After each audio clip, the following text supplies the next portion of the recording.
Bienvenidos a Pensando el Tomismo, un canal de teología y filosofía, donde juntos descubriremos las grandes verdades del pensamiento racional.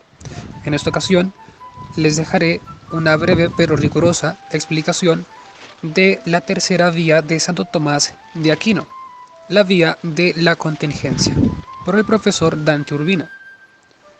En este video, Dante nos responde a la cuestión de cómo debe interpretarse una serie causal, esencialmente ordenada, de seres contingentes. ¿Qué son los seres contingentes?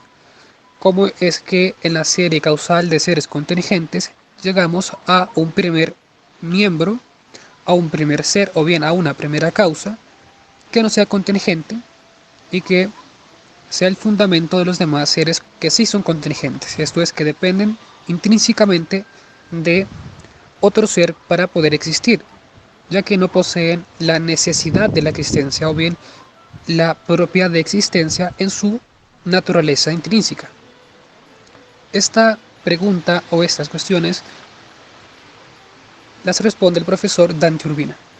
Espero que disfruten el video y que se sientan cómodos con ese análisis riguroso y sencillo del profesor Dante Urbina.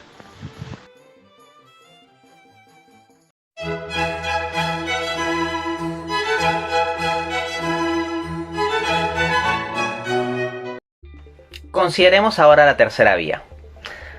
En la tercera vía se parte de la contingencia de los seres, es decir, que los seres existen pero como dependiendo de otros para existir, y se llega en consecuencia a Dios como el ser absolutamente necesario que sustentaría la existencia de los demás. ¿Ok?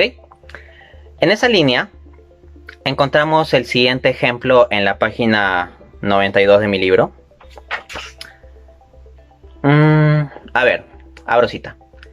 Como evidencia lo anterior, simplemente pensemos en nosotros mismos. Existimos, claro, pero no existimos por nosotros mismos. Dependemos de la existencia de otros seres para existir. Sean precedentes, por ejemplo, de la existencia de nuestros padres, si ellos no hubieran existido, nosotros simplemente no podríamos existir, o de nuestro entorno. Por ejemplo, sin oxígeno, agua o alimento, no sería imposible vivir o sobrevivir. Fin de cita. Ahora, estos ejemplos de que uno requiera de agua, de que uno no habría existido si no hubieran existido sus padres, ¿qué es lo que busca? Si tú vas al contexto, lo que yo estoy ilustrando es la premisa 1. Existen los seres contingentes. No estoy buscando ilustrar toda la cadena del razonamiento tomista. Simplemente la noción de contingencia, o sea, de que hay unos seres que existen no necesariamente, sino dependiendo de otros, ¿no? Ahora, como ejemplo de causalidades lineales, en ocasiones se pone la línea de antepasados.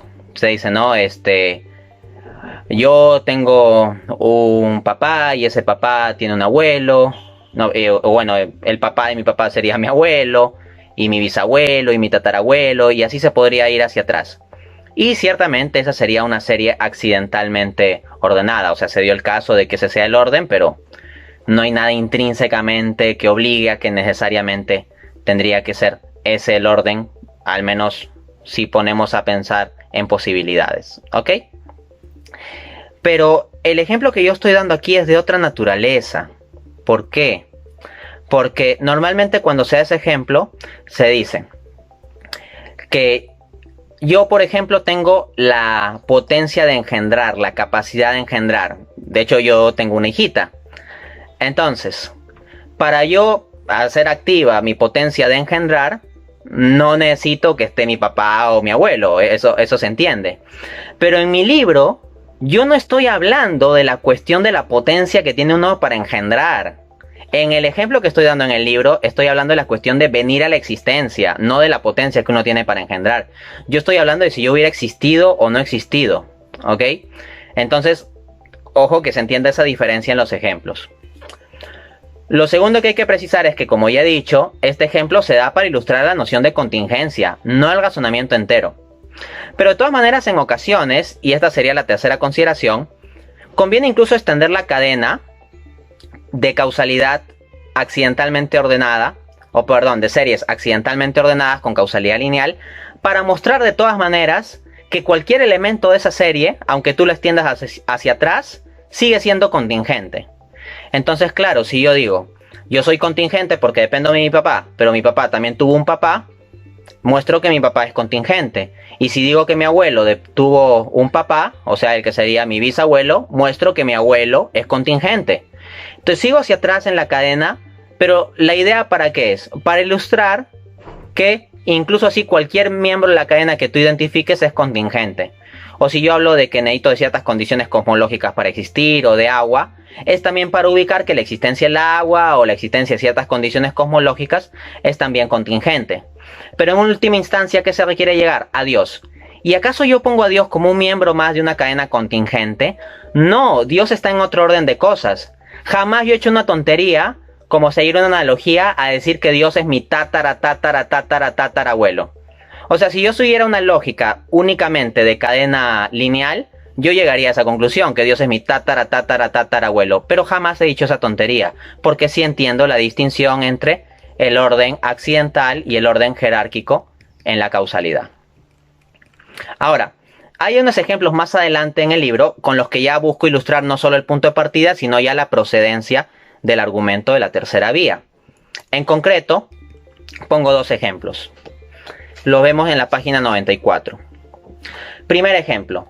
Supongamos que un día vemos una larga cadena que llega de la Tierra hasta el cielo y cuyos eslabones de más arriba se pierden entre las nubes. Inmediatamente nos preguntamos, ¿cómo se sostiene esa cadena? ¿De dónde cuelga? Entonces viene alguien y nos dice, el primero, empezando desde abajo, cuelga el segundo el tercero y así sucesivamente remontándose hasta las nubes. ¿Le creeríamos? Obviamente no, porque si así fuera la cadena ya hubiera caído a tierra, pues las nubes no pueden sostener nada por sí mismas. Pero dado que la cadena está en pie, es absolutamente necesario suponer que existe un primer eslabón fijado en alguna parte para que sostenga a los demás. Análogamente es necesario arribar a un ser subsistente. Entonces, miren este ejemplo, es causalidad jerárquica, porque hay un primer eslabón, pero que está colgado de un algo. Y ese algo, que puede ser, no sé, un castillo en el cielo, si quieres seguir con la lógica del ejemplo, porque es solo una analogía, ni siquiera necesito que sea del todo realista. Entiéndase que es una analogía, por favor, hay gente que ni eso puede entender. Bueno, entonces el primer eslabón está conectado a un algo, y ese algo es cualitativamente distinto. Como decía, imagínate un castillo ahí en el cielo, y una cadena que va hacia abajo. Ok. ¿Cumple esto la noción de causalidad jerárquica? ¡Claro que sí! ¿Por qué? Porque el castillo en el cielo, en este ejemplo, sería algo cualitativamente distinto. O ese algo, sí, porque tú me podrías decir, Dante, pero en el libro no dijiste castillo. Pero lo que sí digo es que el primer eslabón fijado en alguna parte. O sea, ese primer eslabón está fijado en un algo. Entonces, ese algo sostendría simultáneamente al conjunto de elementos de la cadena. Entonces no es que yo estoy vinculado a temporalidad necesariamente en este asunto. En este ejemplo, el sustento de la cadena opera de forma simultánea. Y ese algo del cual se sostiene el primer eslabón, sostendrá también simultáneamente a los demás eslabones. Veamos el segundo ejemplo. Abro cita. Imaginemos una larga cadena de fichas de dominó dispuestas exactamente de tal modo que con un solo golpe caigan todas una sobre otra. Pues bien, se da un golpe en la primera y se encuentra que las fichas no llegan a caer del todo. ¿Cómo puede ser esto si estaban perfectamente dispuestas para caer del todo una sobre otra? Se pregunta quién había ordenado las fichas. Entonces camina a lo largo de la cadena de fichas buscando la causa y la encuentra. Alguien ha clavado al suelo la última ficha. Por esto, al no poder caer esta, no caen del todo las otras. Así es el ser subsistente. Su absoluta permanencia ontológica sostiene la de los demás seres, de modo que la existencia de estos no se disuelva en la nada. Entonces, ahí el ser subsistente funcionaría como el suelo al cual estaría clavada la primera ficha.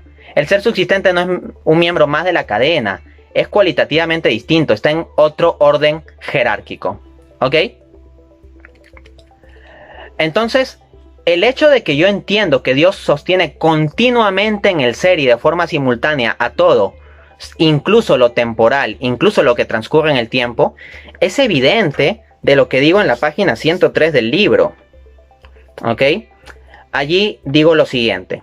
Dios no es un agente más que se entromete o no en el funcionamiento del universo, sino que es el ser subsistente que de modo permanente, y en el libro hasta cursivas le pongo, sustenta la existencia misma del universo y de las leyes que lo rigen. Usando una analogía, podríamos decir que Dios, considerado como ser subsistente, se parece más a una persona que imagina una historia que a un mecánico que fabrica un automóvil. En efecto, si el fabricante de un automóvil se muere, el automóvil puede seguir funcionando. En cambio, si la persona que imagina un relato deja por un instante imaginarlo, todo el universo de su relato desaparecería inmediata y totalmente. Entonces, esto es algo que yo entiendo, ¿ok? No se pretenda decir que no lo entiendo.